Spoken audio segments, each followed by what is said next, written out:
स्वागत है आपका दक्ष कंपटीशन क्लासेस पर। आपके यूट्यूब चैनल जो है दक्ष कंपटीशन क्लासेस। ठीक है, आज आपके लिए जो मैं टॉपिक लेकर आया हूँ वो है आपका ऋग्वेद। देखिए, ये इतिहास का सबसे प्रसिद्ध टॉपिक है और सबसे एग्जाम में आने वाला टॉपिक है। ठीक है, ऋग्वेद के बारे में बताने से पहले मैं आपको कुछ बताना चाहता हूँ जो इसमें है। ठीक है, देखिए हमारे पास जो है वैदिक सभ्यता, वैदिक सभ्यता। ठीक है, इसी वैदिक सभ्यता से हमें क्या नाम है, जानकारी मिलती है अपने वेद की। ठीक है, और इस वेद का ही अर्थ क्या है, ज्ञान। वैदिक से ही बना है वेद। बात तो देखिए, वैदिक से बना है वेद। एक क्वेश्चन कई बार पूछेगा और इस वेद का अर्थ है ज्ञान। ठीक है, और इस वेद से ही हमें पता चला कि हमारे पास जिस जानकारी है आर्यों की। ठीक है, हमें वेद से पता चलता है, यानी कौन से वेद से, ऋग्वेद से। हमें वैसे पता चला कि हमारे भारत में सर्वप्रथम आए वो कौन आए, आर्य, जिन्होंने वैदिक संस्कृति को जन्म दिया। या हमें वैदिक संस्कृति की जानकारी प्राप्त हुई वो किससे हुई, आर्यों से हुई। तो देखिए, मैं आपको बताऊं कुछ आर्यों के बारे में जो आपसे क्वेश्चन बनते हैं। देखिए, आर्य आर्य संस्कृत भाषा का शब्द है जो अरि से लिया गया है। आर्य संस्कृत भाषा का शब्द है जो अरि से लिया गया है और इसका अरि का अर्थ श्रेष्ठ, या ऐसे हम कह सकते हैं सर्वश्रेष्ठ। अगर आपको श्रेष्ठ या सर्वश्रेष्ठ का ऑप्शन नहीं मिले तो ऑप्शन मिलेगा उत्तम। याद ध्यान रखना, संस्कृत भाषा के अरि से लिया गया है जिसका अर्थ है श्रेष्ठ, सर्वश्रेष्ठ या उत्तम। ठीक है, आर्यों की जानकारी जो हमें मिलती है वो ऋग्वेद से मिलती है। लेकिन क्वेश्चन यहाँ खत्म नहीं होता, वो पूछता है कितनी बार, यानी कि उसका जिक्र है कितनी बार जानकारी आपको ऋग्वेद से मिलती है, 36 बार की जानकारी। ठीक है, 36 बार जिक्र आपको ऋग्वेद से मिलता है। आर्यों को ही भारतीय संस्कृति का जनक कहा जाता है। जो भारत की संस्कृति है उसी को, जो आज हम संस्कृति देखते हैं, जो भी चलन देखते हैं, वो इसको माना जाता है, आर्यों को ही माना जाता है। ठीक है, सर्वप्रथम एक क्वेश्चन देखिए, ये क्वेश्चन जो आपको बताने वाला हूं ये मोस्ट इंपोर्टेंट क्वेश्चन है आपके एग्जाम की दृष्टि से। आर्य, ठीक है, आर्य जहां से भी आए वो अभी आपको बताता हूं, लेकिन आने के बाद भारत में कहां आकर बसे ये ज्यादा पूछता है। तो आने के बाद जो भारत में पूछेगा तो आपको बताना है आर्य भारत में आने के बाद पंजाब में बसे। देखिए, ये क्वेश्चन आपका यूपीपीसीएस में कई बार पूछ चुका है, एलडीसी एग्जाम में, यूडीसी एग्जाम में, यूपी ट्रिपल एससी में, ठीक है, एसएससी में ये क्वेश्चन आपका कई बार पूछ चुका है कि आर्य भारत में कहां आकर बसे थे, तो पंजाब में आकर बसे थे। ठीक है, आर्यों को सही वैदिक संस्कृति की जानकारी प्राप्त होती है, यानी कि आर्य से ही हमें वैदिक संस्कृति के बारे में प्राप्त होता है। अब बात आती है कि आर्य आए कहां से थे। ये तो आपको पता चल गया कि आपने सर ने, आपको लग रहा है कि सर ने ये तो बताया कि पंजाब में आकर बसे थे, लेकिन ये नहीं बताया आए कहां से थे। सवाल तो ये आता है। तो देखिए, आर्यों को आने का जो कारण है, जो मतभेद है, वो हमारे इतिहास में बहुत सारे मतभेद है। देखिए, इस क्वेश्चन को कैसे करेंगे कि आर्य आए कहां से थे।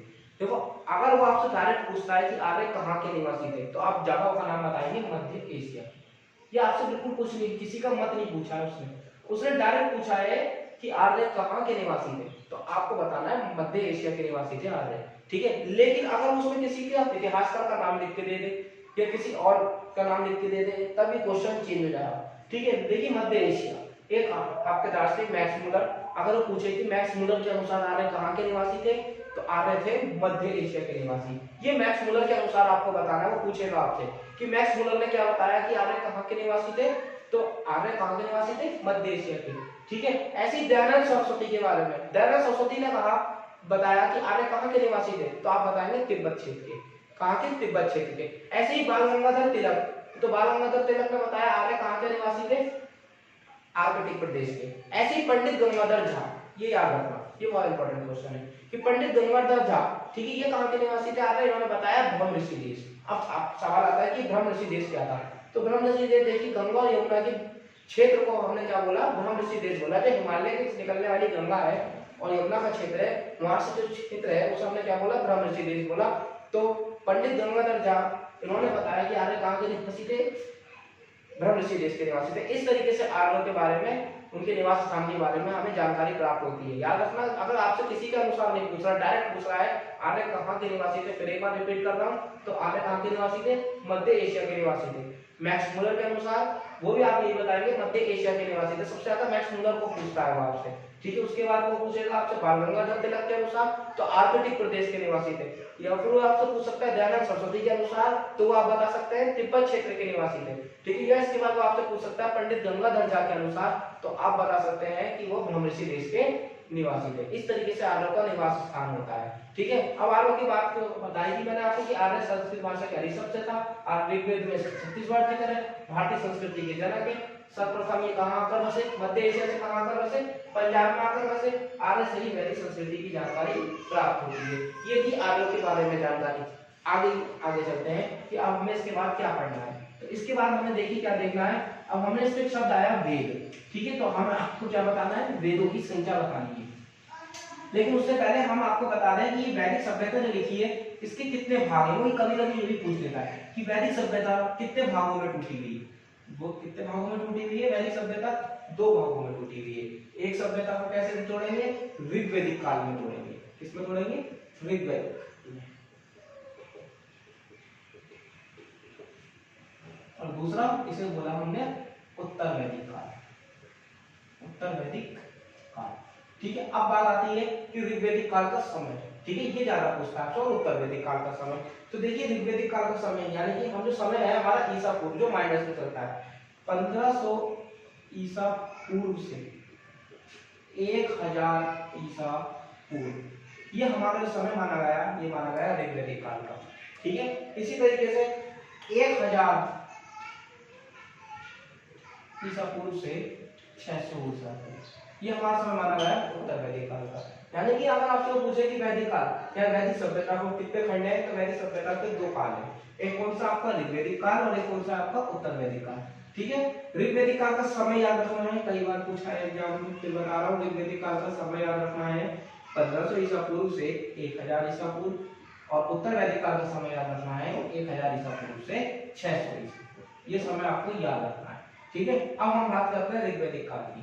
तो ऋग्वैदिक काल में सबसे पहले हमें इसे पढ़ने से पहले हमें क्या पढ़ना है? हमने यहाँ पढ़ा था वेद, जिसका अर्थ था ज्ञान। याद रखना, 1 नंबर का क्वेश्चन यही आपका तैयार है कि वेद जिसका अर्थ क्या है? ज्ञान। यानी कि वेदों से हमें किस बात की जानकारी? हमें ज्ञान प्राप्त होता है। वेदों से हमें क्या ज्ञान प्राप्त होता है? वो पढ़ना है हमें। तो देखिए सबसे पहले हमारे पास वो पूछेगा वेदों की संख्या कितनी है। तो सबको पता ही है, मुझे बताने की जरूरत नहीं है, लेकिन फिर भी मैं आपको एक बात बताना चाहता हूँ कि वेदों की संख्या कितनी है। वेदों की संख्या है 4, ठीक है। पहला वेद कौन सा? हमारा ऋग्वेद, सबसे पुराना बताया गया है, सबसे पुराना और सबसे बड़ा। आपसे पूछेगा क्वेश्चन सबसे पुराना और सबसे बड़ा वेद कौन सा है? ऋग्वेद। ऐसे ही हमारा दूसरा है यजुर्वेद, ठीक है। यजुर्वेद में हमारा क्या बताया गया? हमारे पूजा पठन यानी कि हमें यज्ञ करने की विधि, जो आज हम देखते हैं कि हमारे सनातन धर्म में यज्ञ होता है, ठीक है। उस को यज्ञ करने की क्या विधि है, तो उसकी जानकारी हमें किससे मिलती है? यजुर्वेद से। ऐसे ही हमारे पास एक है सामवेद। सामवेद आपने पढ़ा होगा या देखा होगा, 7 स्वरों की जानकारी, ठीक है। आपने देखा होगा आपका एक फेमस प्रोग्राम भी आता है सारेगामापा, ठीक है। जो वो सारेगामापा बोल रहा है वो आया कहां से? वो सारेगामापा यहीं से आया। जो सामवेद है हमें वहां से क्या हुआ? 7 स्वर संगीत के 7 स्वर किसके? आप स्वर आपने यहाँ पे आपको बता रहा हूँ 7 स्वर। तो आप ये मत कहते ना जो आपकी वर्णमाला हिंदी उठा लो, यहाँ पर सर ने बताया कि 7 स्वर वो नहीं वर्णमाला वाले 7 स्वर, वो संगीत के 7 स्वर। यानी कि संगीत के आपके 7 स्वर कौन से थे? सारे गामा पा, ठीक है। ये इसकी जानकारी हमें सामवेद से मिली। अगर आपको ऐसे नहीं पूछेगा तो डायरेक्ट पूछेगा सामवेद का संबंध किससे है, तो आप बता देंगे संगीत से है। सामवेद में एक खासियत और है, देखिए सामवेद में बस क्या नाम है आपके कुछ ही मंत्र क्या नाम है नए हैं, बाकी सारे के सारे सामवेद किससे उठा के बनाया गया है? ऋग्वेद से उठा के बनाया गया है, ठीक है। सामवेद में क्या नाम है कुछ ही मंत्र आपके लिए गए हैं और बाकी सारा का सारा ऐसे ऋग्वेद से सामवेद बनाया गया है, ठीक है। उसके बाद आपके पास जो अंतिम वेद बचता है उसका नाम क्या है आपका? अर्थवेद। देखिए अर्थवेद, ठीक है। अगर हम अर्थवेद की बात करें तो देखिए जिस तरीके से हम संसार में मानते हैं कि ईश्वर है, ऐसे इस तरीके से अर्थवेद हमें बताता है संसार में भूत प्रेत जादू टोना इस सब की जानकारी हमें किसने दी? भूत प्रेत जादू टोना इस सब की जानकारी हमें आती है अर्थवेद में। यानी कि फिर से आपको बता दूं, देखिए जो हमें ऋग्वेद है वो हमें जानकारी किसकी देता है? हमारी वैदिक सभ्यता की ईश्वर की जानकारी हमें देता है। फिर उस ईश्वर की आराधना कैसे करना है उसकी जानकारी हमें पूजा पाठ या यज्ञ करने की विधि यजुर्वेद देता है, ठीक है। संगीत की जानकारी हमें सामवेद देता है और उसके बाद अर्थवेद की जानकारी हमें भूत प्रेत यानी कि जो हमें अर्थवेद है भूत प्रेत जादू टोना की जानकारी देता है। ये बात होती है वेद की। लेकिन क्या यहीं से इतनी जानकारी से आपका काम बन जाएगा? नहीं, ये जानकारी आपकी एक नॉर्मल सामान्य जानकारी है, इसे हमें विस्तार से पढ़ना होगा। तो आइए चलिए देखते हैं आगे से हमें विस्तार से कैसे पढ़ते हैं। सबसे पहले हम बात करते हैं आज अपने ऋग्वेद की, इसकी बात करते हैं ऋग्वेद की। तो देखिए मैं आपको ऋग्वेद के बारे में बता रहा हूँ कि यार ऋग्वेद में क्या क्या पूछ सकता है आपसे एग्जाम में। पूछने को देखिए बहुत कुछ है, लेकिन मैं आपको आज इसमें अपनी वीडियो में आपको वही बताऊंगा जो आप देखेंगे, जहां भी पढ़ेंगे आपको लगेगा कि हाँ ऋग्वेद से यही क्वेश्चन किए गए हैं। तो देखिए ऋग्वेद, सबसे पहले अगर हम बात करें तो ऋग्वेद, ठीक है, तो सबसे पहले इसका संकलन किसने किया था? संकलन का मतलब समझते हैं, इसका निर्माण किसने किया था? क्या था इसका निर्माण किसने किया था? तो इसका निर्माण करने वाले व्यक्ति का नाम था वेद व्यास। क्या नाम था? वेद व्यास जी ने इसका निर्माण किया था। ऋग्वेद को बनाने वाले व्यक्ति का नाम क्या था? वेद व्यास संकलन, ठीक है। उसके बाद इसमें 44,462 इसमें श्लोक है, ठीक है। उसके बाद 1028 इसमें सूक्ति है, ठीक है। और इसमें कितने मंडल के बारे में बताया गया है? 10 मंडल है। ऋग्वेद में कितने मंडल है? 10 मंडल है ऋग्वेद के अंदर। याद रखेंगे, इस मंडलों से क्वेश्चन बहुत आता है। सबसे पहले जो क्वेश्चन बनता है, ठीक है, वो पूछता है आपसे गायत्री मंत्र को लेकर कि ऋग्वेद का जो गायत्री मंत्र है, तो सबको पता ही है गायत्री मंत्र आपका क्या है, ठीक है। तो गायत्री मंत्र की जानकारी, पहला नंबर का नंबर 1 क्वेश्चन, गायत्री मंत्र की जानकारी। तो देखिए याद रखना, गायत्री मंत्र की जानकारी हमें ऋग्वेद से मिलती है। पहला क्वेश्चन तो ये आया, याद रखना कि गायत्री मंत्र की जानकारी हमें किससे मिलती है? ऋग्वेद से मिलती है। लेकिन वो पूछेगा गायत्री मंत्र की जानकारी हमें कौन से मंडल से मिलती है? तीसरे मंडल से मिलती है। कौन से मंडल से मिलती है? तीसरे मंडल से मिलती है। उसके बाद इसी गायत्री मंत्र से एक सवाल और उठा कि गायत्री मंत्र का, अब आपको ये तो पता है कि ऋग्वेद तो का संकलन तो किया वेद व्यास जी ने, तो क्या गायत्री मंत्र को भी वेद व्यास जी ने लिखा ऋग्वेद में? आप बताएं तो क्या गायत्री मंत्र को लिखा? नहीं। या अगर आपने ये सोचा है तो ये गलत हो जाएगा आपका क्वेश्चन यहाँ पर, क्योंकि ऋग्वेद में संकलन वेद व्यास जी ने किया है, लेकिन गायत्री मंत्र को लिखा किसी और ने, और वेद व्यास जी ने, जैसे आपने देखा कंप्यूटर आपका कॉपी पेस्ट करता है, ठीक है, ऐसे ही इन्होंने क्या करा, ऋग्वेद को उठा के कॉपी पेस्ट किया और ऋग्वेद में छाप दिया, ठीक है। यानी कि ऋग्वेद का जो तीसरा मंडल है उसमें इन्होंने क्या काम करा, जो विश्वामित्र द्वारा लिखा गया है, किसके द्वारा? विश्वामित्र के द्वारा, विश्वामित्र के द्वारा लिखा गया और उसे वहां से उठाकर अपने ऋग्वेद में कॉपी पेस्ट कर दिया गया। कौन से मंडल में? तीसरे मंडल में। यानी कि हमें जो जानकारी मिलती है किसकी? गायत्री मंत्र की, उसकी जानकारी हमें तीसरे मंडल से मिलती है और उसे लिखा किसने था? विश्वामित्र ने। ये क्वेश्चन आपके समाप्त हो गए। आगे देखिए, उसके बाद इसके अंदर एक मंडल आता है जो सबसे ज्यादा प्रसिद्ध है, जो आपसे एक मंडल पूछेगा, नौवां मंडल। देखिए नौवां मंडल के बारे में अगर हम बात करें, नौवां मंडल आपका क्वेश्चन जरूर गलत करेगा, क्योंकि नौवां मंडल में किताबों, कुछ बच्चे ऐसे होते हैं स्टूडेंट किताबों को पढ़ते हैं, और जब किताबों को पढ़ते हैं तो उनके दिमाग में नई नई बातें, नई नई चीजें आती हैं कि ये ऐसा क्यों, सर ने तो ऐसा बताया था, किताबों में ऐसा क्यों। लेकिन मैं आपको यहाँ पे कोई डाउट छोड़ने वाला नहीं हूँ। वो देखिए कैसे, देखिए ऋग्वेद का एक नौवां मंडल है, नौवां मंडल, तो वो है सोम को समर्पित, सोम को समर्पित, ठीक है। अब ऋग्वेद का जो नौवां मंडल जो मैंने आपको बताया सोम को समर्पित है, तो आपकी कुछ किताबों में लिखा है कि सोम क्या है। तो सोम क्या है, एक कुछ किताबों में तो ऐसे करके लिखा है कि ऋग्वैदिक काल में देवताओं की जब हम गिनती करते हैं, ऋग्वैदिक काल के देवता, तो उसमें भी एक नाम आता है सोम, उसमें भी एक नाम आता है सोम, जिसे हम बोला आकाश का देवता, जिसे हम बोला आकाश का देवता। इस सोम को हमने माना चंद्रमा। तो क्या ये वही सोम है? ये आपसे पूछा जाता हूँ, क्या ये वही सोम है? देखो, जिसने अगर थोड़ा सा विस्तार से सही से पढ़ा होगा तो आप ध्यान रखना, आपको क्वेश्चन ये ऑप्शनल के अनुसार करना है। सबसे मोस्ट इंपोर्टेंट क्वेश्चन है, जब वो आपको यहाँ पर इस बात का ध्यान रखना है कि वो लगा के देगा नौवां मंडल, वो आपके एग्जाम में लगा के देगा, क्या रहेगा कि नौवां मंडल किसको समर्पित है? सोम को समर्पित है। तो क्या सोम चंद्रमा है? तो क्या सोम चंद्रमा है? नहीं। याद रखना, अगर वो कभी कभी पूछ लेता है ऋग्वैदिक काल में देवता, जब वो देवता शब्द आके देगा कि देवता में सोम क्या है, तब आपका चंद्रमा सही हो सकता है। लेकिन जब वो आपको नौवां मंडल में लगा के देगा तब आपका चंद्रमा सही नहीं हो सकता। तो फिर सोम क्या है यहाँ पर? तो देखिए, मैं आपको सोम के बारे में बता दूं कि ऋग्वैदिक काल में जो आपका नौवां मंडल है वो सोम एक वनस्पति है। आप सभी ने देखा होगा इंद्रदेव को एक रस पीते हुए, ठीक है। उनके आगे क्या नाम है, कुछ रानियां नाच रही होती हैं, आपने टीवी चैनलों पे देखा होगा, कोई प्रोग्राम आता हुआ तो एक वो रस पियते हैं, तो उसी को हमने बोला सोम रस। सोम वनस्पति से मिलकर तैयार हुआ सोम रस। ये कहाँ मिलती है सोम वनस्पति? ये हिमालय पर्वत के, हिमालय पर्वत के मंजूर भाग में, कहाँ मिलती है? हिमालय पर्वत के मंजूर भाग में हमें ये वनस्पति मिल जाएगी। हिमालय पर्वत के मंजूर भाग में, उत्तर भारत में हमारा हिमालय है, ठीक है, उसके मंजूल भाग में यह वनस्पति मिल जाएगी। यानी कि फिर मैं आपको बता दूं, आपको ध्यान रखना है कि नौवां मंडल सोम को समर्पित है।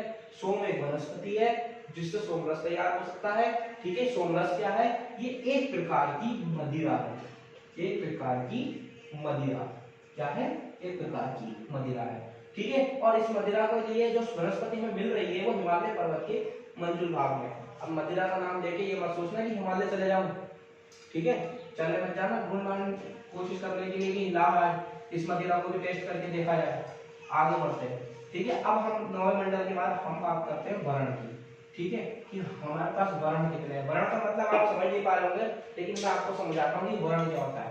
ठीक है, हमारे पास एक मंडल है 10वां, ये बड़ी इंपॉर्टेंट मंडल है। इसी की वजह से आज हमारा समाज जो आप देखते हैं अलग अलग जातियों में, अलग अलग भागों में, अलग अलग क्षेत्रों में टूटा है, तो उसकी जानकारी हमें इसी मंडल से मिलती है। इसी मंडल से हमें क्या मिलता है कि 10वां मंडल जो है, 10वां मंडल में हमारे पास एक सूक्त है, पुरुष सूक्त।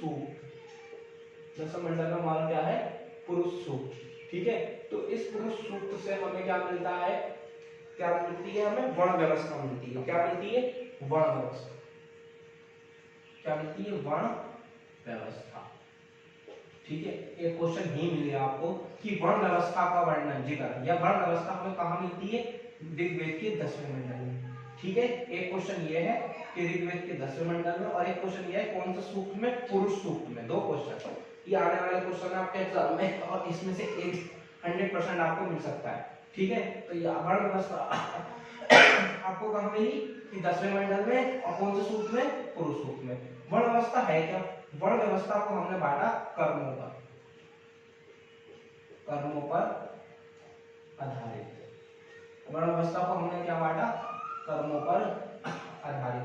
ठीक है, कर्म कैसे? जैसे कर्म, या हम क्या बोल सकते हैं कार्य, जैसे मनुष्य के कार्य हैं उसमें बांटा। तो हमने किस भाग में बांटा वर्ण व्यवस्था को? हमने बांटा 4 भागों में। कौन कौन से? 4 समाज में। हमारा समाज जो था 4 भागों में टूट गया। किसके अनुसार? अपने अपने कार्यों के अनुसार, जिसमें सर्वश्रेष्ठ, इस 4 में से सर्वश्रेष्ठ काम किसका था? पूजा कराने वाले का। पूजा कराने वाला कौन होता है? ब्राह्मण। यानी कि ब्राह्मण समाज बनाया, जिसे हमने सर्वश्रेष्ठ माना, पूजनीय माना। ठीक है, सर्वश्रेष्ठ माना, पूजनीय माना समाज में किसे? ब्राह्मण। आज भी आप लोग देखते हैं कि आपके अगर कोई ब्राह्मण आ जाए तो आप उसको क्या नाम है? श्रेष्ठ ही मानते हैं, उसकी पूजनीय ही मानते हैं। ठीक है, उसका अपमान करना नहीं चाहते। ऐसे ही क्या नाम है, रक्षा करने के लिए हमने दूसरा समाज था क्षत्रिय। दूसरा क्या समाज था? क्षत्रिय। ठीक है, और तीसरा समाज था हमारा, तीसरा समाज क्या था हमारा? वैश्य। जो वैश्य का मतलब था जो व्यापार थे, जो व्यापार करना जानते थे, जो व्यापारी थे। ठीक है, जो जमींदार लोग थे उन्हें क्या कहा गया? वैश्य। और चौथा समाज था हमारा शूद्र, जिसे हमने सबसे छोटा और सबसे नीच जाति का समाज माना, शूद्र।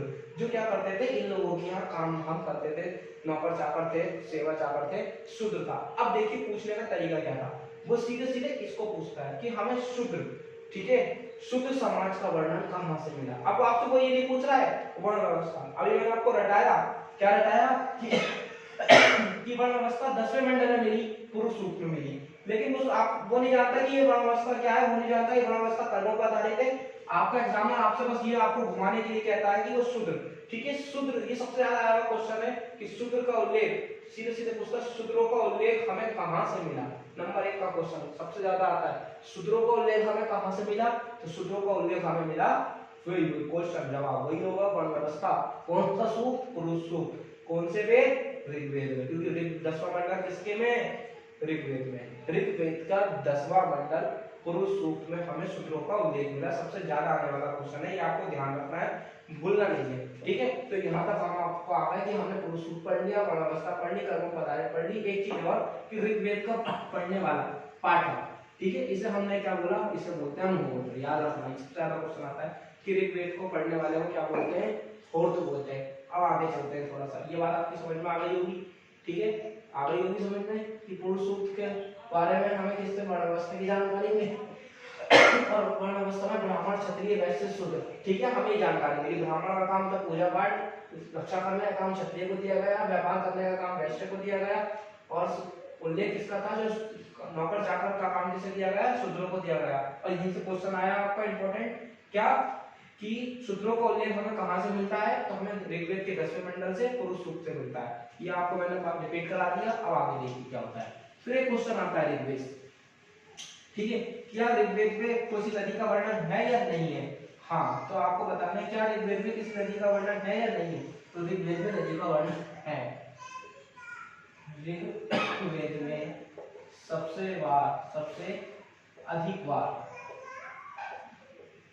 वर्णन, ये क्वेश्चन पूछेगा, ऋग्वेद में सबसे अधिक बार वर्णन किसका है? सिंधु नदी का है। किसका है? सिंधु नदी का है। ठीक है, किसका है? सिंधु नदी का है। देखिए सिंधु नदी आप भारत में पाकिस्तान में जाकर ये आपको मिल जाती है, लेकिन अभी यहाँ पर जो है ऋग्वेद में सबसे वर्णन पार किसका है? सिंधु नदी का है। इसी को घुमाकर एक क्वेश्चन दिया कि पवित्र नदी कौन सी थी ऋग्वेद की? आप क्या करेंगे? पवित्र नदी। ऋग्वेद तो क्वेश्चन है कि ऋग्वेद में सबसे अधिक बार वर्णन किसका है? सिंधु का है। वो कह रहा है कि पवित्र नदी कौन सी थी, तो क्या पवित्र नदी इसी को बता देंगे? नहीं, पवित्र नदी का नाम था सरस्वती। क्या नाम था? सरस्वती। ऋग्वेद में परंतु इसे हमने क्या कहा? नदीतम। क्या कहा? नदीतम, यानी कि नदियों को में उत्तम, यानी कि नदियों में उत्तम या नदियों की माता, इसे कहा गया नदीतम। अब बात करते हैं हम गंगा की। ठीक है, बात किसी करते हैं गंगा की। क्या वर्णन है गंगा का? क्या वर्णन है गंगा का ऋग्वेद में? हाँ, वर्णन है गंगा का। कितनी बार ये पूछेगा? कितनी बार? एक बार। कितनी बार वर्णन है? सिर्फ एक बार ऋग्वेद में गंगा का वर्णन है। ये क्वेश्चन नदियों से आने वाला था ऋग्वेद में। ठीक है, अब आगे देखते हैं इसके बारे में। डन। अब देखिए आगे देखिए, आपने सारी जानकारी पढ़ी नदियों के बारे में। अब बात आता है कि ऋग्वेद का समाज कैसा था। ऋग्वेद का समाज सबसे ज्यादा इंपॉर्टेंट क्वेश्चन है आपके लिए। पहला लाइन जो आपको बताने जा रहा हूँ कि ऋग्वेद का समाज कैसा था? पितृसत्तात्मक था। और याद रखना सिंधु समाज कैसा था? हाथों हाथ ना भी याद रखना ना। सिंधु समाज कैसा था? मातृसत्तात्मक था। मातृसत्तात्मक था। ठीक है, याद रखना। आपका जो ये मैंने लिखा है पितृसत्तात्मक, ये कैसा समाज था? ऋग्वेदिक समाज था। कैसा समाज था? ऋग्वेदिक समाज। और हाथों हाथ जो पितृ मातृसत्तात्मक था वो आपको कैसा था? सिंधु समाज। ठीक है, तो देखिए यहाँ का समाज क्या था? पितृसत्तात्मक था। मुख्य व्यवसाय क्या था? कृषि और पशुपालन इनका मुख्य व्यवसाय था। इस समाज का क्या था? कृषि और पशुपालन का मुख्य व्यवसाय था। ऋग्वेदिक समाज के जो लोग थे वो किस प्रकृति के थे? लोग जो थे वो कबीलाई प्रकृति के थे। कबीलाई प्रकृति के थे, यानी कबीला बना बनाकर रहते थे। ऋग्वैदिक समाज के जो लोग थे वो कैसे थे? कबीलाई प्रकृति के थे। ठीक है, गाय को जो ऋग्वैदिक काल में गाय थी, जिसे हम माता मानते हैं, गाय को उन्होंने एक नाम दिया अगन्या, जिसका अर्थ बताया गया ना मारे जाने वाला, ना मारे जाने वाला पशु। याद रखना, ये इसकी पूजा करते थे। ठीक है, और इसीलिए इसको अगन्या कहा गया, और इसीलिए क्या कहा गया? ना मारे जाने वाला पशु। फिर से समझाता हूँ। देखिए समाज कैसा था इसका? पितृसत्तात्मक था।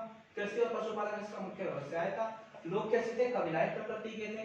गाय को क्या बताया? इस समाज में अगन्या बताया, यानी कि ना मारे जाने वाला पशु।